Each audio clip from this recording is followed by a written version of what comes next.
ಎಲ್ರಿಗೂ ನಮಸ್ಕಾರ. ಈ ವಿಡಿಯೋ ಸ್ವಲ್ಪ ಲೆಂತಿ ಇದೆ ನಿಜ, ಆದರೆ ತುಂಬಾ ಇಂಟ್ರೆಸ್ಟಿಂಗ್ ಫ್ಯಾಕ್ಟ್ಸ್ ಇದೆ ಇದರಲ್ಲಿ. ಹಾಗಾಗಿ ಈ ವಿಡಿಯೋನ ಪೂರ್ತಿ ನೋಡಿ. ಅದರಲ್ಲೂ ಅಂಧಭಕ್ತರು ಏನಿದ್ದಾರೋ ಅವರಿಗೆ ಈ ವಿಡಿಯೋ ಮಿರ್ಚಿ ಗ್ಯಾರಂಟಿ. ಈ ವಿಡಿಯೋದಲ್ಲಿ ನಾನು ಪ್ರಸ್ತಾಪ ಮಾಡ್ತಾ ಇರೋಂಥ ವಿಚಾರ, ಇದನ್ನು ನಾನು ಹೇಳ್ತಾ ಇರೋದಲ್ಲ, ಖುದ್ದು BJP ನಾಯಕರೇ ಹೇಳ್ತಾ ಇರೋಂಥ ವಿಚಾರ.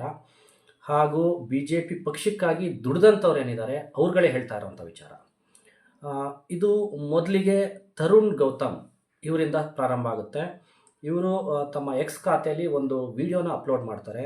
ಆ ವಿಡಿಯೋ ಸುಬ್ರಹ್ಮಣ್ಯಂ ಸ್ವಾಮಿಯವರ ಒಂದು ಇಂಟರ್ವ್ಯೂ ವಿಡಿಯೋ ಅದು. ಅವರ ಆ ಒಂದು ಪೋಸ್ಟನ್ನು ಕೋಟ್ ಮಾಡಿಬಿಟ್ಟು ಮಧು ಪೂರ್ಣಿಮಾ ಕಿಶ್ವರನ್ ಅವರು ಒಂದು ತಮ್ಮ ಎಕ್ಸ್ ಖಾತೆಯಲ್ಲಿ ಒಂದು ಪೋಸ್ಟನ್ನು ಹಾಕ್ತಾರೆ. ಅವರು ಬಹಳ ಅಚ್ಚುಕಟ್ಟಾಗಿ, ಚಿಕ್ಕದಾಗಿದ್ದರೂ ಬಹಳ ಚೊಕ್ಕವಾಗಿ ನರೇಂದ್ರ ಮೋದಿಯವರ ಏನು ಹೆಂಗಸರ ಏನಂತಾರೆ ಸ್ತ್ರೀಲೋಲ ಬುದ್ಧಿ ಅಥವಾ ಇನ್ನೊಂದು ಏನಂತಾರೆ ಚಪಲ, ಅದನ್ನು ಅಯ್ಯಾಶಿ ಅಂತ ಅವರು ಹೆಂಗಸರ ಚಪಲ ಏನಿದೆ ಅದನ್ನು ಅಯ್ಯಾಶಿ ಅನ್ನೋ ಪದ ಬಳಸಿ ಹೇಳಿದ್ದಾರೆ. ಭಾಳ ಚೆನ್ನಾಗಿ ವಿವರಿಸಿದ್ದಾರೆ. ಮೊದಲಿಗೆ ನಾನು ಈ ಸುಬ್ರಹ್ಮಣ್ಯಂ ಸ್ವಾಮಿಯವರ ಈ ವಿಡಿಯೋನ ಪ್ಲೇ ಮಾಡ್ತೀನಿ. ಆಮೇಲೆ ಮಧು ಪೂರ್ಣಿಮಾ ಅವರ ಆ ಟ್ವೀಟ್ ಏನಿದೆ, ಆ ಟ್ವೀಟ್ ಅವರು ಇಂಗ್ಲೀಷಲ್ಲಿ ಮಾಡಿದ್ದಾರೆ, ಅದನ್ನು ನಾನು ಯಥಾವತ್ತು ಕನ್ನಡದಲ್ಲಿ ಹೇಳ್ತೀನಿ. ಆ ಟ್ವೀಟ್ನು ಕೂಡ ಪಕ್ಕ ನಾನಲ್ಲಿ ತೋರಿಸ್ತೀನಿ. ಮೊದಲಿಗೆ ಸುಬ್ರಹ್ಮಣ್ಯಂ ಸ್ವಾಮಿಯವರ ಈ ವಿಡಿಯೋನ ನೋಡ್ಕೊಂಡು ಬನ್ನಿ. जब एप्स्टीन फाइल में भारत के लोगों के नाम आने लगे तो बड़ा दुखी हुआ. मुझे लगा था कि वी आर नॉट लाइक, जैसे कैनिबलिज्म है वहां पे कैनिबलिज्म, बच्चों को खा रहे हैं, छोटे बच्चे 3-3 साल की बच्चियों को के साथ सेक्स कर रहे हैं. तो मुझे बड़ा आश्चर्य हुआ जब भारत के लोगों के नाम आने चाहिए, लेकिन इनके नाम आने की जरूरत क्या थी? देखो, ये एक बीमारी है, कुछ भी कहें, बीमारी है. तो जाते हैं. अब मैं 3-4 नाम महिला के दे सकते हैं जो MP बने हैं. वो जाकर सोना पड़ा उनको, उनके साथ, मोदी के साथ. एक मिनिस्टर बने सोकर. नहीं तो नहीं, सोए तो नहीं होंगे ना. शिष्टाचार में. सही बात है. एप्स्टीन तो वहाँ ये जैसे GB रोड में चलती है वैसे वो चला रहा था. लोग जा रहे थे वहाँ. कौन कौन इंडिया से जानते थे, बड़ी लिस्ट है, बट उसको अभी छोड़ दें. पहले बड़ा आदमी को पकड़ो. ನೋಡೋದಲ್ವಾ? ನೋಡಿ, ಈ ವಿಡಿಯೋನ ಇವರು ಏನು ಪೋಸ್ಟ್ ಮಾಡಿದರು ತರುಣ್ ಗೌತಮ್ ಅವರು, ಆ ಒಂದು ಪೋಸ್ಟನ್ನು ಕೋಟ್ ಮಾಡಿ ಮಧು ಪೂರ್ಣಿಮಾ ಕಿಶ್ವರ್ ಅವರು ಟ್ವೀಟ್ ಮಾಡಿದ್ದಾರೆ. ಆ ಟ್ವೀಟ್ ನೋಡಿ ಇಲ್ಲಿ ಪ್ಲೇ ಮಾಡ್ತೀನಿ, ಅದು ಯಥಾವತ್ ನಾನು ಓದ್ತಾ ಹೋಗ್ತೀನಿ ನೋಡಿ. ಇದು 2014ರ ಮೇ ತಿಂಗಳಲ್ಲಿ ಮೋದಿ ಅಧಿಕಾರಕ್ಕೆ ಬಂದಾಗಿನಿಂದ ನಾನು ಅವರಿಂದ ಸುರಕ್ಷಿತ ದೂರವನ್ನು ಕಾಯ್ದುಕೊಂಡಿದ್ದಕ್ಕೆ ಕಾರಣವನ್ನು ವಿವರಿಸುತ್ತೆ. ಯಾವುದು? ಈ ಏನು ಸುಬ್ರಹ್ಮಣ್ಯಂ ಸ್ವಾಮಿಯವರು ವಿಡಿಯೋದಲ್ಲಿ ಹೇಳ್ತಾರೆ ಅದನ್ನು ಅವರು ಪ್ರಸ್ತಾಪ ಮಾಡಿ ಹೇಳ್ತಾ ಇದ್ದಾರೆ, ಉಲ್ಲೇಖ ಮಾಡಿ ಹೇಳ್ತಾ ಇದ್ದಾರೆ. ನಾನು ಅವರಿಗೆ ನನ್ನ ಮೋದಿ ಬಗ್ಗೆ ಬರೆದ ಪುಸ್ತಕದ ಒಂದು ಪ್ರತಿಯನ್ನು ಕೂಡ ಕೊಡಲು ಹೋಗಲಿಲ್ಲ. ಇವರು ಮೋದಿ ಬಗ್ಗೆ ಒಂದು ಬುಕ್ ಬರೆದಿದ್ದಾರೆ, ಮೋದಿನಾಮ ಅಂತ. ಈ ಪುಸ್ತಕ ಏನಿದೆ, ಈ ಪುಸ್ತಕ ಕೂಡ ಕೊಡೋಕ್ಕೆ ಅವರು ಹೋಗಲಿಲ್ಲ ಅನ್ನೋದನ್ನು ಅಲ್ಲಿ ಹೇಳ್ತಾ ಇದ್ದಾರೆ.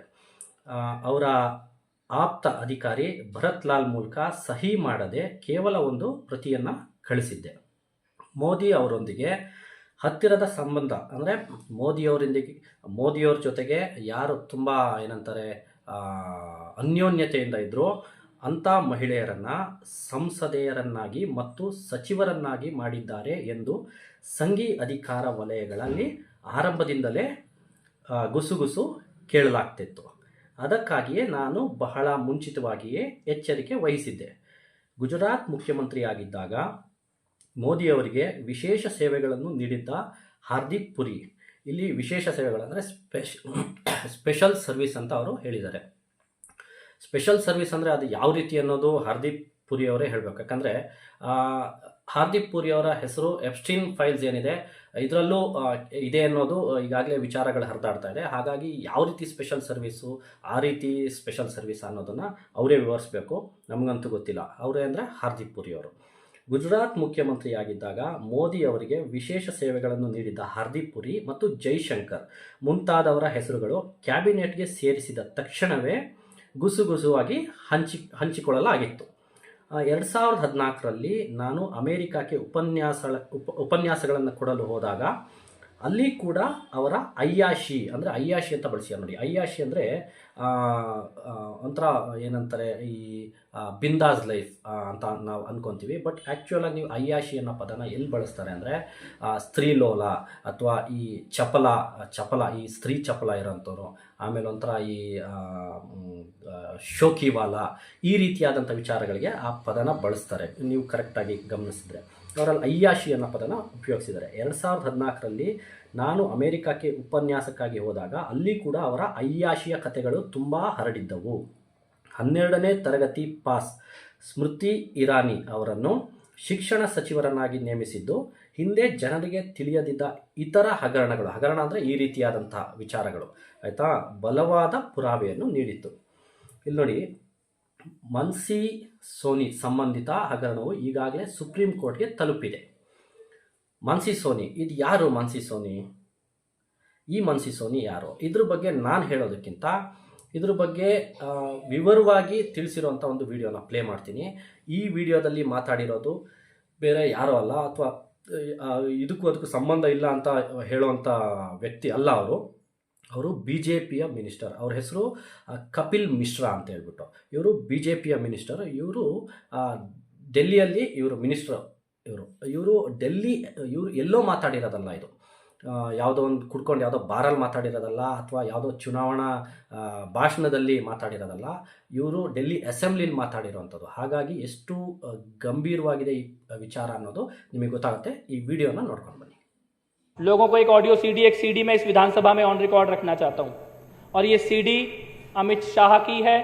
अमित शाह की पुलिस अधिकारियों के साथ बातचीत की है, और ये सीडी वो घिनौना सच हिंदुस्तान के सामने लेके आती है कि कैसे एक मुख्यमंत्री एक लड़की, अपने से आधी उम्र की लड़की के पीछे पड़ता है,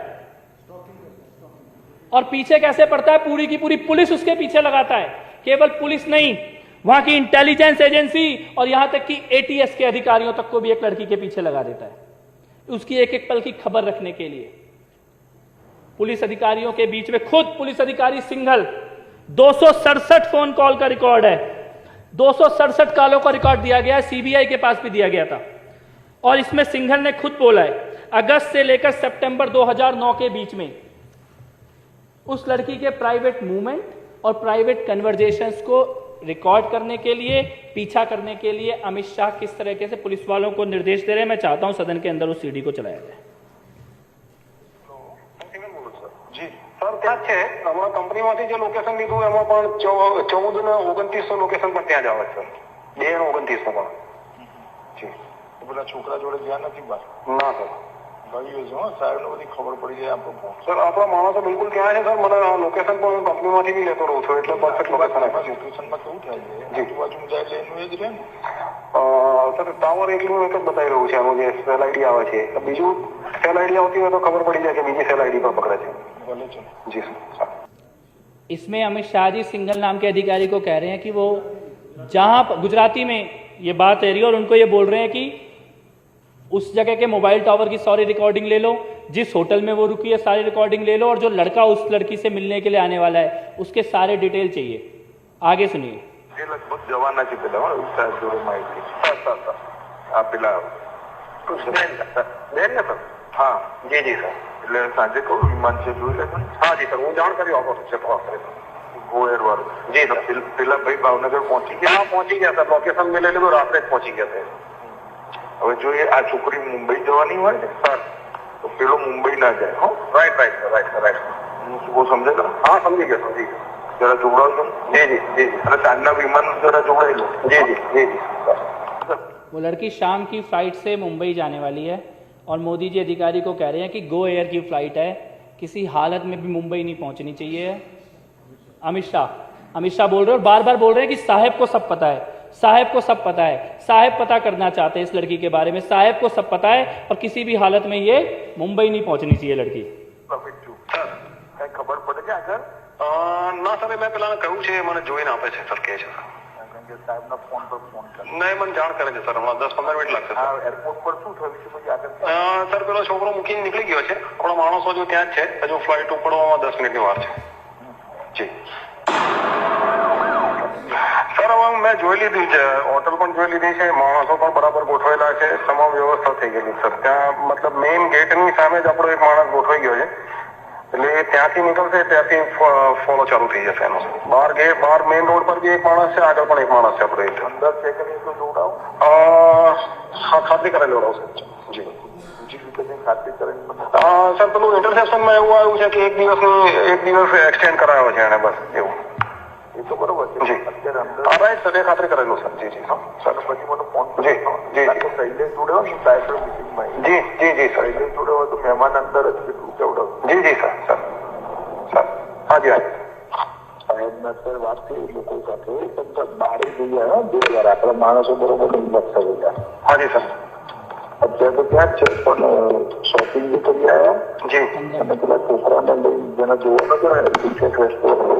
હાજી अध्यक्ष महोदय, इसमें अमित शाह कह रहे हैं कि मोदी जी मेरे साथ ही बैठे हैं, साहब मेरे साथ ही बैठे हैं। साहब कह रहे हैं कि अंदर दो हैं, एक लड़की और एक लड़का है, उनके सारे नज़र रखो। वो पुलिस अधिकारी कह रहे हैं कि मैंने पूरी टीम लगाई है, जैसे ही वो होटल से बाहर निकलेंगे हम उनका पीछा करेंगे। एक एक रिकॉर्ड हमारे पास है, उनके फ़ोन रिकॉर्ड हो रहे हैं। और ये अमित शाह बोल रहे हैं, उस वक्त वहाँ गृह मंत्री थे, यानी गृह मंत्री एक लड़की का पीछा कर रहा है, पूरी की पूरी पुलिस की फोर्स लगी हुई है, मुख्यमंत्री उस लड़की में इंटरेस्ट ले रहे हैं, मुख्यमंत्री उसको अपने घर बुला रहे हैं। घर पीछे वाले दरवाजे से आनी चाहिए, फ़ोन स्विच ऑफ रहना चाहिए, डॉक्टर भी ना आ जाए गलती से उस लड़की के साथ कुछ हो जाए। साउथ अफ्रीका में जाके भी चैन नहीं पड़ रहा, वहाँ से और आज नहीं मालूम कि लड़की कहाँ है, आज नहीं मालूम इसका परिवार कहाँ है। और मैं ये कहता हूँ ये तो शायद एक मामला है जो सामने आ गया। अगर कोई व्यक्ति मुख्यमंत्री की कुर्सी पे बैठने के बाद अपने गृह मंत्री, पुलिस अधिकारी, इंटेलिजेंस के अधिकारी और ATS के अधिकारियों को एक लड़की के पीछे लगा सकता है तो वो कुछ भी कर सकता है, फिर उसका कोई चरित्र नहीं है। ನೋಡಿದ್ರಲ್ವಾ ವಿಡಿಯೋನ? ನೋಡಿ, ಈಗ ಮನ್ಸಿ ಸೋನಿ ಸಂಬಂಧಿತ ಹಗರಣವು ಈಗಾಗಲೇ ಸುಪ್ರೀಂ ಕೋರ್ಟ್ಗೆ ತಲುಪಿತ್ತು. ಮೋದಿಯವರ ಹತ್ತಿರದ ಒಬ್ಬರು ನನಗೆ ಸುಪ್ರೀಂ ಕೋರ್ಟ್ನಲ್ಲಿ ಜೈಲಿನಲ್ಲಿದ್ದ IAS ಅಧಿಕಾರಿ ಸಲ್ಲಿಸಿದ್ದ ಎಲ್ಲ ದಾಖಲೆಗಳ ಸಂಪೂರ್ಣ ಸೆಟ್ಟನ್ನು ನೀಡಿದ್ದರು. ಆ ಅಧಿಕಾರಿಯು ಸೋನಿ ಅವರೊಂದಿಗೆ ತುಂಬ ಸಮಯನ ಕಳೆಯುತ್ತಿದ್ದರು. ಇದರ ಜೊತೆಗೆ ಗುಜರಾತ್ನಿಂದ ಬಂದವರು, ಅವರಲ್ಲಿ ಮೋದಿಯವರ ಹತ್ತಿರದ ಕೆಲವರು ಕೂಡ ಗುಜರಾತ್ ಮುಖ್ಯಮಂತ್ರಿಯಾಗಿದ್ದಾಗ ಮೋದಿಯವರು ಮಹಿಳೆಯರೊಂದಿಗೆ ಮಾಡುತ್ತಿದ್ದ ಅಸಹ್ಯಕರ ಮತ್ತು ರೋಗಗ್ರಸ್ತ ಸಂಬಂಧಗಳ ಬಗ್ಗೆ ಅಸಹ್ಯಕರ ಕಥೆಗಳನ್ನು ಹಂಚಿಕೊಂಡಿದ್ದರು. ಅದಕ್ಕೂ ಮುಂಚೆ ಅವರು ಪ್ರಚಾರಕ ಮತ್ತು BJPಯಲ್ಲಿ ಪದಾಧಿಕಾರಿಯಾಗಿದ್ದಾಗಿನ ಕಥೆಗಳು. ಆ ಕಥೆಗಳನ್ನು ಕೇಳಿ ನಾನು ಅವರ ಉಪಸ್ಥಿತಿಯ ಬಗ್ಗೆ ತುಂಬ ವಿರಕ್ತಳಾದೆ. ಮೋದಿ ಬರುವ ಸಾಧ್ಯತೆ ಇದ್ದ ಯಾವುದೇ ಕಾರ್ಯಕ್ರಮಗಳನ್ನು, ವಿವಾಹ ಸ್ವೀಕಾರ ಸಮಾರಂಭಗಳನ್ನೂ ಕೂಡ ತಪ್ಪಿಸುತ್ತಿದ್ದೆ. ಆ ಭಯಂಕರ ಕಥೆಗಳಿಂದ ನಾನು ತುಂಬ ಆಘಾತಗೊಂಡು 2014ರಲ್ಲಿ ತೀವ್ರ ಖಿನ್ನತೆಗೆ ಒಳಗಾದೆ. ಅದು ನನ್ನ ಆರೋಗ್ಯವನ್ನು ತುಂಬ ಪ್ರಭಾವಿಸಿತ್ತು. 2015ರಲ್ಲಿ ಬಹುಮುಖ ಆಘಾತಗಳಿಂದ ಚೇತರಿಸಿಕೊಳ್ಳುವ ನಿರೀಕ್ಷೆಯಲ್ಲಿ ಕೊಯಮತ್ತೂರಿನ ಒಂದು ಆಯುರ್ವೇದ ಚಿಕಿತ್ಸಾ ಕೇಂದ್ರಕ್ಕೆ 21 ದಿನಗಳ ಕಾಲ ಹೋಗಿದ್ದೆ. ಅವರು ಅದನ್ನು ಮೆನ್ಷನ್ ಮಾಡಿದ್ದಾರೆ, ಅವರು ಟ್ರೀಟ್ಮೆಂಟ್ ತೊಗೊಂಡಿದ್ದನ್ನ. ನಾನು ಕೇಳುತ್ತಿದ್ದ ವರದಿಗಳ ಬಗ್ಗೆ ನನ್ನ ದುಃಖವನ್ನು ಒಬ್ಬ ತುಂಬ ಹಿರಿಯ RSS ಬುದ್ಧಿಜೀವಿಯೊಂದಿಗೆ ಹಂಚಿಕೊಂಡಾಗ ಅವರು ಹೆಗಲು ಹಾರಿಸ್ತಾ ಹೇಳಿದರು, ನೀನು ಇಷ್ಟು ಆಘಾತಕ್ಕೆ ಯಾಕೆ ಒಳಗಾಗ್ತೀಯಾ? ಅವರ ವೈಯಕ್ತಿಕ ಜೀವನ ನಮ್ಮನ್ನು ಏಕೆ ಕಾಡಬೇಕು? ಅಬ್ಬಬ್ಬಾ, ಇನ್ನೆಂಥ ಮನುಷ್ಯ ಅವನು, ಎಷ್ಟು ನೀಟಾಗಿ ಅದನ್ನು ಸಾಗ ಹಾಕೋದು ಅಂತೀವಿ ನಾವು, ಅಷ್ಟು ಚೆನ್ನಾಗಿ ಸಾಗ ಹಾಕ್ಬಿಟ್ಟಿದ್ದಾನೆ. ನೋಡಿ, ಇಲ್ಲಿ #, ಹಾಕ್ಬಿಟ್ಟು ಪಾನ್ ಪೆಡ್ಲರ್ ಅಮಿತ್ ಮಾಲ್ವಿಯಾ ಅಂತ ಹಾಕಿದ್ದಾರೆ. ಅವನು ಈ ಅಮಿತ್ ಮಾಲ್ವಿಯಾ ಯಾರಂದರೆ BJP ಸೋಷಿಯಲ್ ಮೀಡಿಯಾನ ಮೇನ್ ಹ್ಯಾಂಡಲ್ ಮಾಡ್ತಾ ಇರೋವಂಥ ಪರ್ಸನ್ನು. ಅವ್ರು ಪಾನ್ ಪೆಡ್ಲರ್ ಅನ್ನೋದನ್ನ ಮೆನ್ಷನ್ ಮಾಡಿದ್ದಾರೆ. ಇಲ್ಲೇ ಗೊತ್ತಾಗುತ್ತೆ ನೋಡಿ ಆತನ ಮನಸ್ಥಿತಿ ಏನು ಅನ್ನೋದನ್ನು ಅವರಲ್ಲಿ ಬರೀ ಒಂದೇ ಒಂದು ವರ್ಡಲ್ಲಿ ಹೇಳಿದ್ದಾರೆ.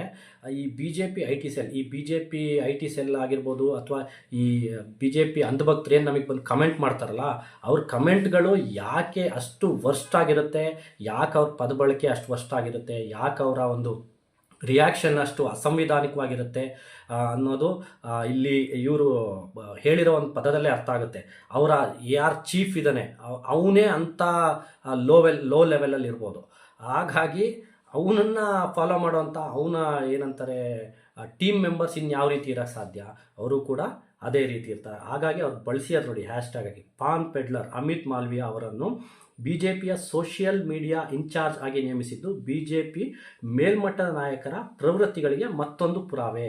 ಅಂದರೆ ಅವರಲ್ಲಿ ಹೇಳ್ತಿದ್ದಾರೆ ಬಿಜೆಪಿ ಮೇಲ್ಮಟ್ಟದ ನಾಯಕರು ಏನಿದ್ದಾರೆ ಅವರೆಲ್ಲರದು ಇದೇ ಹಣೆ ಬರ ಅಂತ, ಎಲ್ಲರೂ ಚಪಲ ಚೆನ್ನಿಗ ರಾಯರು ಅಂತ ಹೇಳ್ತಾ ಇದ್ದಾರೆ ಅವರಲ್ಲಿ ನೀಟಾಗಿ, ಆಯಿತಾ. ಆಮೇಲೆ ಇಲ್ಲಿ ನೋಡಿ, ಅವರ ದಾಳಿ ಮಾಡುವ ಲೈಂಗಿಕ ನಡತೆಯನ್ನು ನಾನು ಕಣ್ಣು ಮುಚ್ಚಿ ನೋಡಬಹುದಿತ್ತು ಒಂದು ವೇಳೆ ಅವರು ಇತರ ಕ್ಷೇತ್ರಗಳಲ್ಲಿ ಉತ್ತಮ ಕೆಲಸಗಳನ್ನು ಮಾಡಿದರೆ. ಆದರೆ ಅವರು ಜನಾಂಗೀಯ ನಾಶಕಾರಿ ಲಸಿಕೆಗಳನ್ನು ಆಕ್ರಮಣಕಾರಿಯಾಗಿ ಉತ್ತೇಜಿಸಿದ್ದು ಹಿಂದೂ ಸಮಾಜವನ್ನು ಕುಗ್ಗಿಸುವ ಮತ್ತು ಹಿಂದೂ ಧರ್ಮವನ್ನು ಅಪಕೀರ್ತಿಗೊಳಿಸುವ ಸ್ಪಷ್ಟ ಪ್ರಯತ್ನಗಳು, ಹಿಂದೂಗಳ ಮೇಲೆ ಘಾತಕ ದಾಳಿಗಳನ್ನು ನಡೆಸಲು ಬಿಮ್ತಾಗಳು ಮತ್ತು ಮಿಮ್ತಾಗಳಿಗೆ ನೀಡಿದ ಅತ್ಯಂತ ಅಪಮಾನಕರ ಘೋಷಣೆ, ಗ್ಲೋಬಲಿಸ್ಟ್ ಮಾಫಿಯಾಗಳಿಗೆ ಅವರ ಗುಲಾಮನಂತಹ ನಡತೆ, ಕಟುವ ಕಾಂಡದಲ್ಲಿ ಹಿಂದೂಗಳನ್ನು ಹಿಂಸಿಸುವ ಅವರ ದೈತ್ಯಾಕಾರದ ನಡತೆ. ಇಲ್ಲಿ ಬ್ರಾಕೆಟಲ್ಲಿ ಅವ್ರು ಮೆನ್ಷನ್ ಮಾಡಿದ್ದಾರೆ, ನನ್ನ ಪುಸ್ತಕ the girl from Kathua sacrificial victim of Ghazwa Hind, ಅದರಲ್ಲಿ ವಿವರವಾಗಿ ವಿವರಿಸಿದ್ದೀನಿ ಅಂತೇಳಿ ಅದನ್ನು ಅವರು ಮೆನ್ಷನ್ ಮಾಡಿದ್ದಾರೆ ಅಲ್ಲಿ ಬ್ರಾಕೆಟಲ್ಲಿ.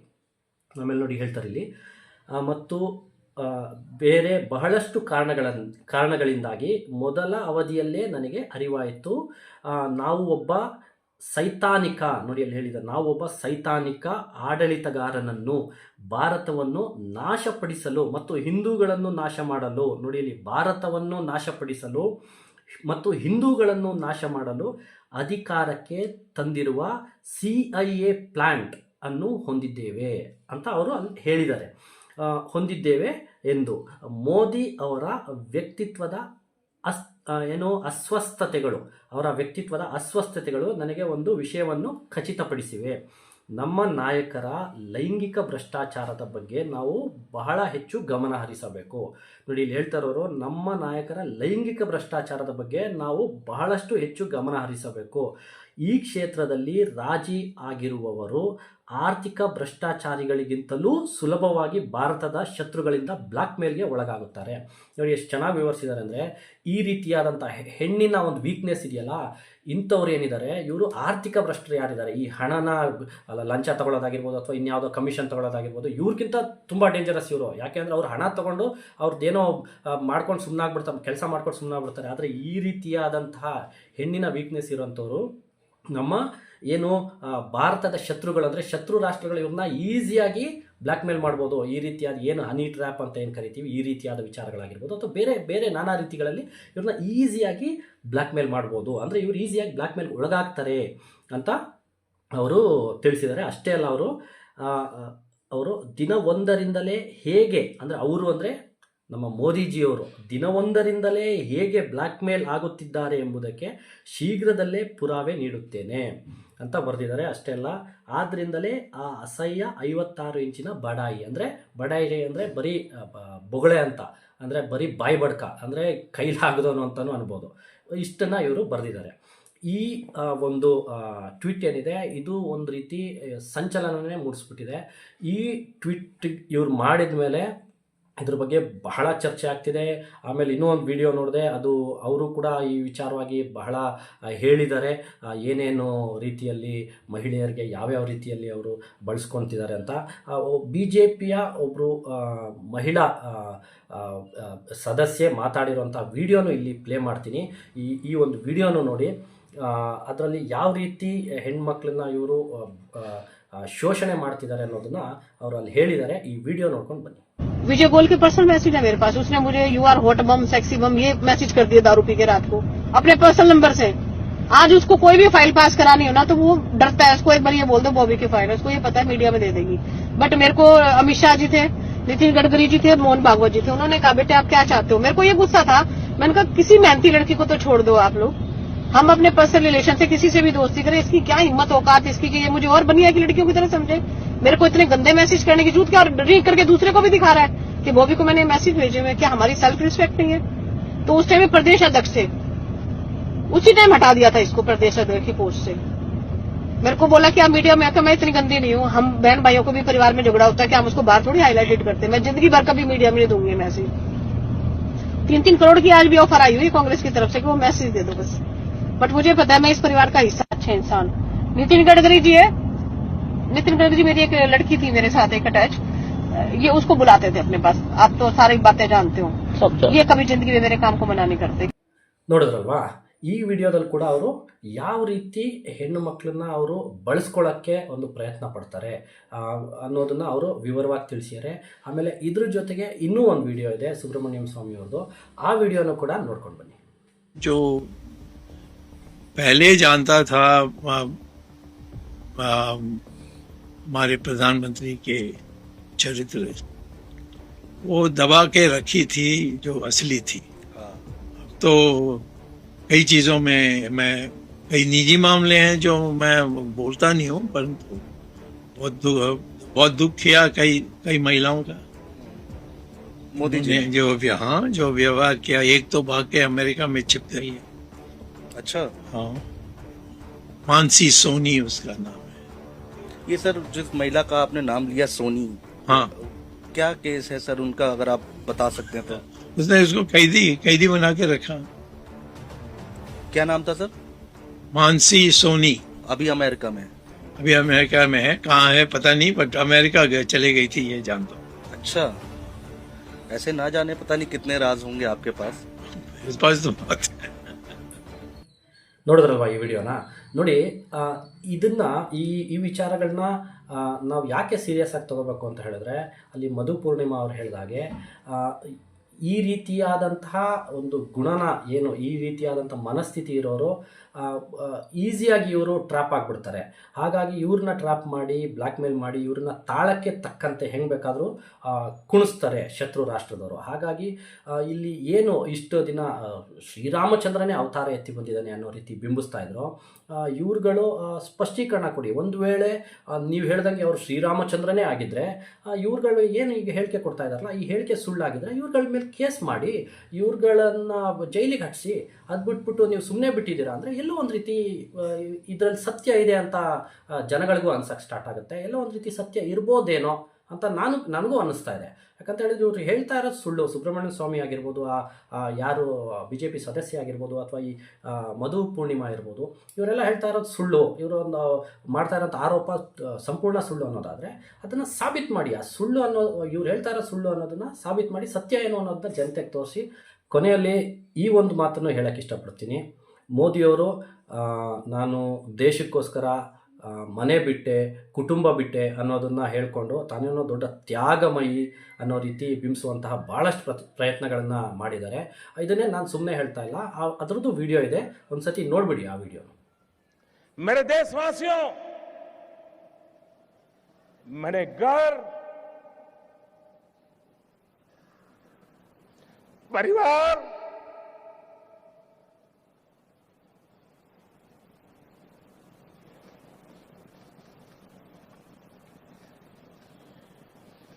सब कुछ